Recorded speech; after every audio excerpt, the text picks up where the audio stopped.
So we have gained the mages. Excellent. They should be able to seal the breach. You are certain you experienced time travel? Could it have been an illusion?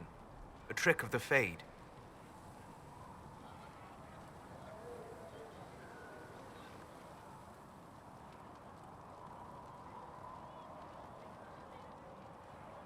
I know what I saw. It was real. What an amazing gift. It is vital the Inquisition succeed to avoid the future you witnessed.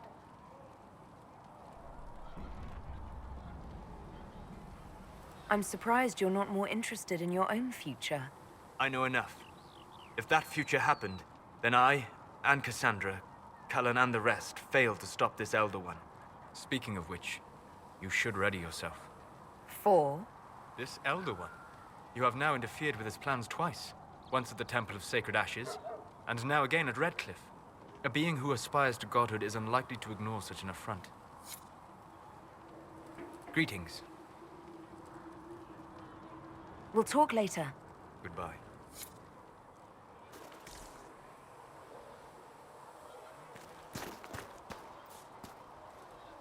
Put a leash on the rebel mages, I see. Interesting how they seem to like the idea. As if it's a relief to be penned in again. I take it you don't agree. Not my place to disagree, is it?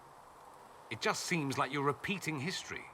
It all depends on what you do with these mages later. No guarantee you'll throw them back into circles again, I suppose.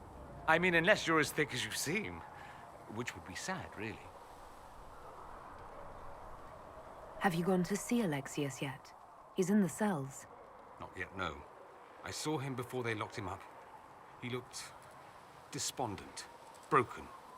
Not the man I remember, nor the one I want to.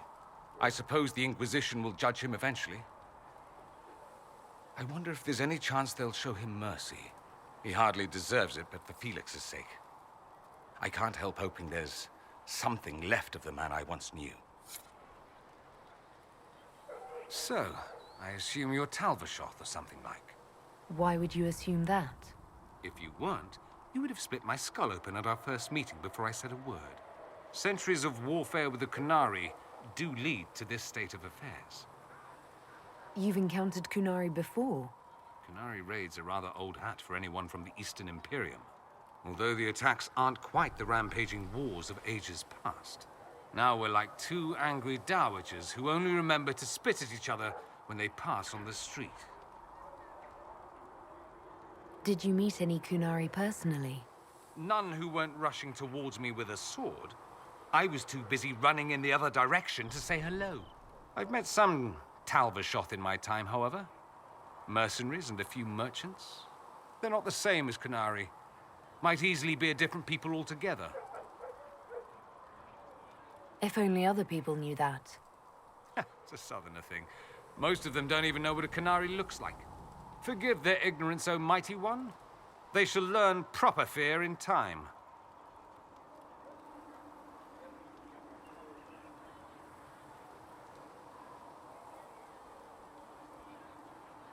If you've no problem with me, I've no problem with you.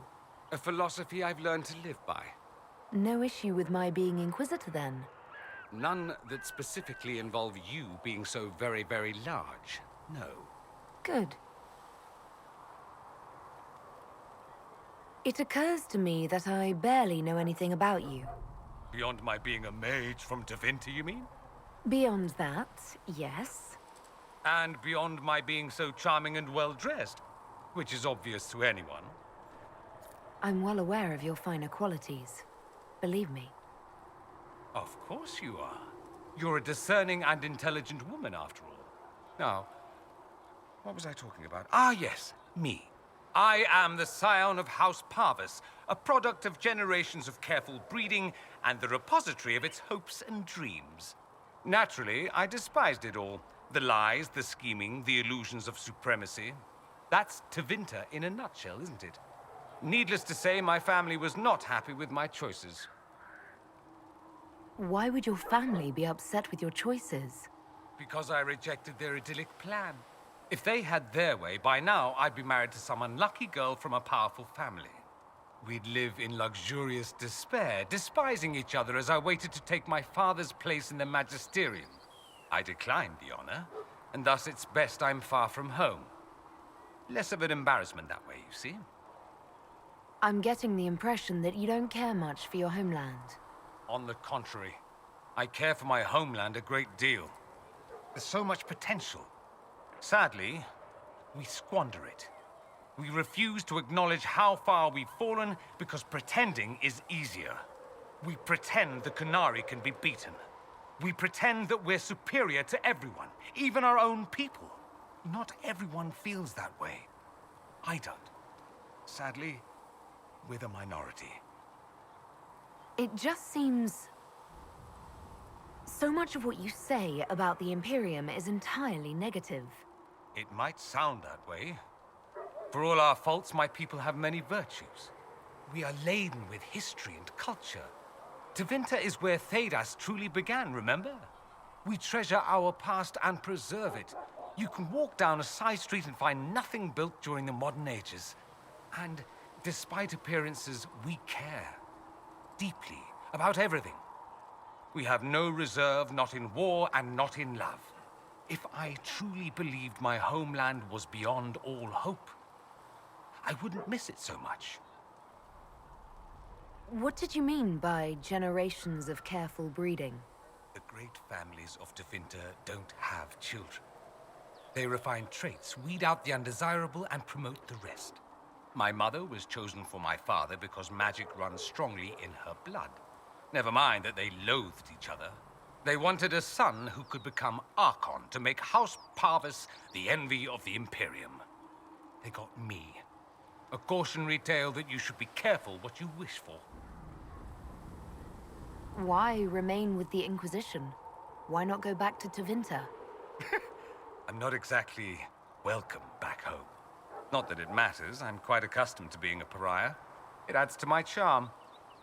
I can do more for Tevinter here. If the Venatori succeed, it'll set my homeland back 1,000 years. I'm sure some magisters would disagree, but that's why we kill them. I think I've heard enough. That's too bad. I never tire of talking about myself. I should go. You know where I'll be.